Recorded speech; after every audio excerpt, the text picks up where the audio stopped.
Isaiah chapter 40. Comfort, yes, comfort my people. Says your God, speak comfort to Jerusalem and cry out to her, that her warfare is ended, that her iniquity is pardoned. For she has received from the Lord's hand double for all her sins. The voice of one crying in the wilderness, prepare the way of the Lord, make straight in the desert the highway for our God.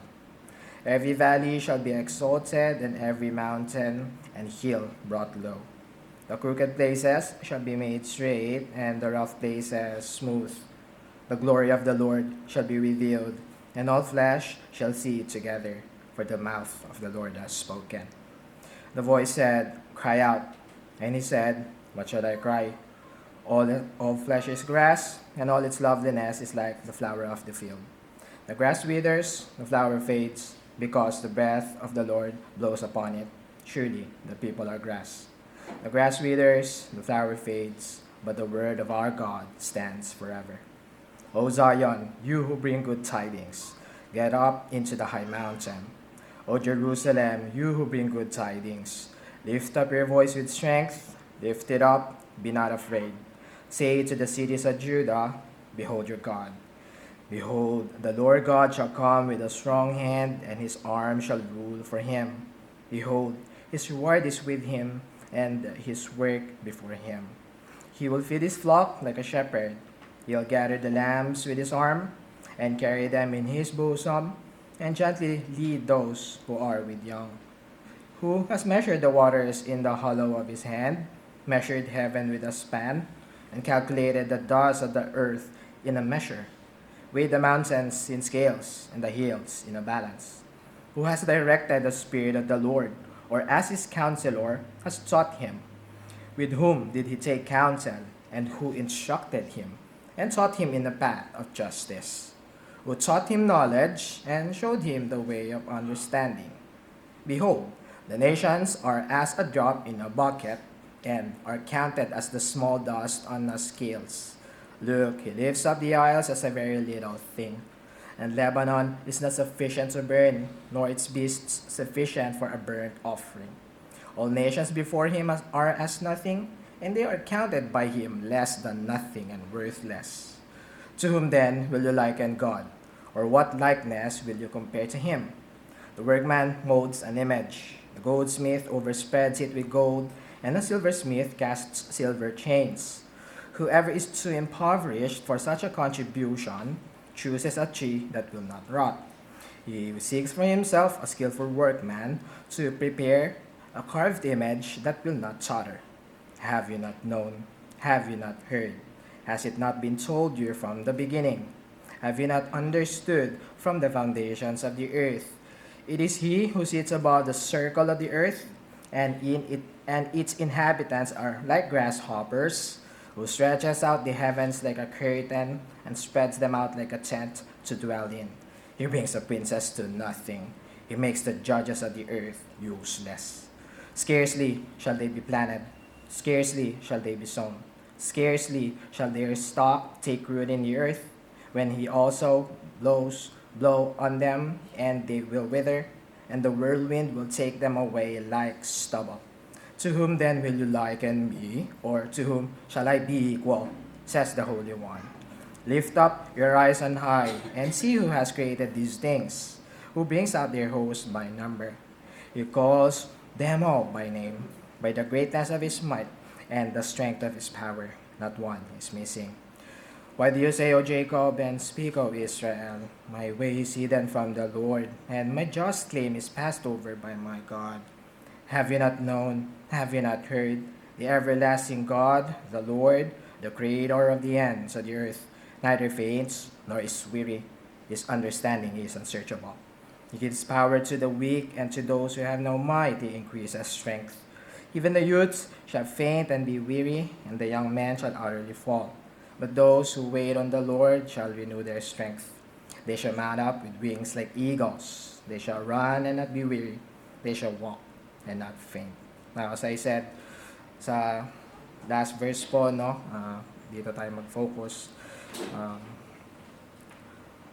dito, pinoproclaim ng propeta, even ine-encourage, isang great encouragement of all the scripture, or at least particular sa Old Testament, no? Which is to wait upon the Lord. Then, ang promise dito, very specific, no? They will or they shall renew their strength. So, first, sa positive dito, diba, renewing the strength, ano ba yung negative? Weakness. So, anong klaseng weakness ba yung pinag-uusapan natin dito? Of course, hindi naman siya physical or literal weakness. Else, ang ipapayo lang ng propeta na matulog kayo, magpahinga para makarecover. O in some cases, uminom ng gamot. So, hindi. We're talking about here, about weariness, yung nabasa natin dito, fainting, falling of the heart. So, figuratively, metaphorically, and we know it can be applied in the spirit. So, anong klaseng weakness yung nakita natin dito sa or yung binabanggit po dito? Yung context po, no, yung last section from verse 27. Then, nakita natin dito yung sa mismong verse 27, ito yung klaseng weakness na pinakita ng Israel by the time sinusulat ito ng prophet, no? Nag-complain sila sa Lord. And even nag-grumble sila. Yung reason nito, because of hardship, of course. Maraming commentators ang nagsasabi, in general, yung pagko-complain nila dito. By the timeline, isa sa greatest hardship na na-encounter na nila dito yung Assyrian captivity. But I will go beyond sa mga materials ko. I believe also, no, kung alam nyo rin yung timeline nito by Prophet Isaiah and even Prophet Jeremiah, binabanggit na ma-exile na sila sa Babylon. So, isang malaking banta rin sa kanila para yun nga, manghina yung mga tao ng Diyos, o dito yung Old Testament Israel. So, yung direct meaning nito, yung binabanggit nila na yung naka-quote-unquote sa verse 27, "My way is hidden from the Lord, my just claim is passed over my God." So, direct meaning nito, sinasabi nila, the Lord doesn't care anymore of their hardship and stop being just. So, may encounter nga nila na hardship ng Assyrian captivity, or etong ibabato na sila sa, mahuhuli sila sa mga captive ng Babylon and may exile doon. Or indirect, no, sinasabi rin nila dito, no, really Lord, does our sin na deserve na mas slaughter kami and even ma-conquer, ma-exile sa Babylon. So, yun yung binabanggit nila dito. No? So, naghihina sila ng gano'n, and anong encouragement sa kanila ng prophet? No? Wait on the Lord. Yung very known theological phrase or jargon. No? So, dito tayo mag-focus sa encouragement and promise na ito. So, what does it mean to wait on the Lord? No? Napakarami pong ibig sabihin na itong phrase na ito if you know your Bible. But then, sa context ng pinag-uusapan sa pagkakabanggit ng propeta dito from verse 27, no? Ang galing nga ng Lord, nung pinaprepare ko to last week, tinuro na ni Lord sa atin by the afternoon. Directly, ang meaning, no, tinuro sa atin ng Pastor Joey dito, no, yung waiting on the Lord here is being obedient to God's commandment steadfastly, lahat.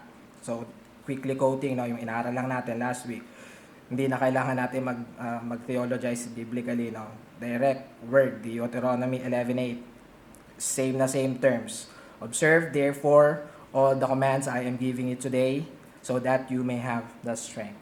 Waiting on the Lord by obeying Him of all His commands will give us strength. No, so, now, as application sa ating lahat dito, alam natin yung reality ng, ito nga, yung weakness of the heart ay magiging totoo sa atin ng mga tao niya for the rest of our life of faith here on earth. No?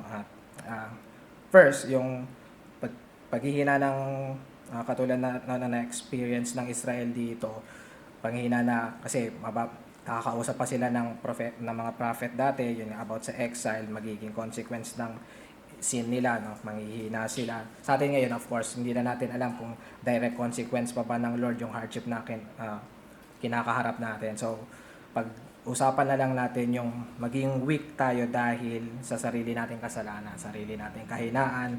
Ako ang pinaka naisip ko lang dito yung sure na sanhi ng panghihina ng puso natin is yung alam natin na yun nga the other way around, hindi natin natutupad lahat nung natatanggap nating turo. I think very prevalent ito first sa dalawang category, yung mga nakakapagturo sa simbahan, nakakapag-evangelize, nakakapag-preach, and even sa pangkalahatan bilang mga believers. No? Una, yung katulad mga pastor nakakapagturo katulad ng dalawa nating kapatid dito, or even kahit kami nakakapagturo sa simbahan na turo tayo ng turo, but not all the time we obey well lahat ng mga tinuturo natin. Tayo bilang in general, bilang mga Christians, aral tayo ng aral, pakinig tayo ng pakinig ng salita ng Diyos, pero not all the time we obey well what we have learned. And you know, if you will be true to your heart, that is really fainting, that is wearying of heart, no? And sa akin lang, our pastors first knew this. Kapag umaabot ako sa mga gantong pagkakataon, my struggle is not just skip church, skip reading Bible and prayer, no. Tuwing nanghihina yung puso ko, my temptation is to quit of my faith, no. Walk away from this congregation and don't show my face to you anymore here. So, yung gantong lamentation na umaabot din ako na sinasabi ko sa Panginoon, parang sobrang nakakahiya lang, Panginoon, parang hanggang kailan mo ba ako pagtsatsagaan? Bakit sa lahat ng alam ko, nahihirapan pa rin akong umobey, and sa lahat ng, if you are like truly one of us, no, you know of what I am saying, you lament the same lamentation. But as we see here, no, ang promise is still wait upon Him. You know, the secret is no secret at all. No, maghintay sa Panginoon, sundin lahat ng kanyang utos. Now, to harmonize kung ano lang yung natutunan natin kanina, di ba? We want to obey because given na yung love natin sa Savior natin. Given yung root ay yung love natin sa Diyos in His Christ our Savior. So, every time na madapa tayo, hindi na ako mag-enumerate ng maraming commands, you know many commands, but dito tayo nagsisimula tuwing nadadapa, of course, simula gospel command na mag-confess tayo ng ating sins. Okay? 1 John 1:9. If we confess our sins, He is faithful and just and will forgive us our sins and purify us from all unrighteousness. Every time we stumble, every time we fall, just go back to confessing and then repenting, then go back and obeying and serving God. See, maaring mga meron sa inyo dito, kapatid, my brother, my sister, you are in your spiritual low now.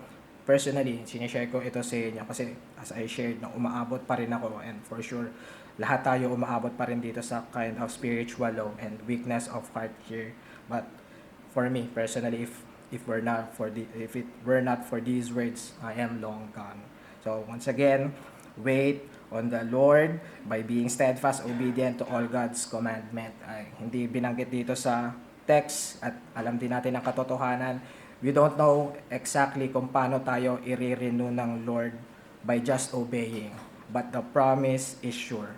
Just obey, wait on Him, so you will renew your strength. A new year, a new opportunity to wait on our God, and even later, may you eat that bread and drink of that cup as part of that obedience.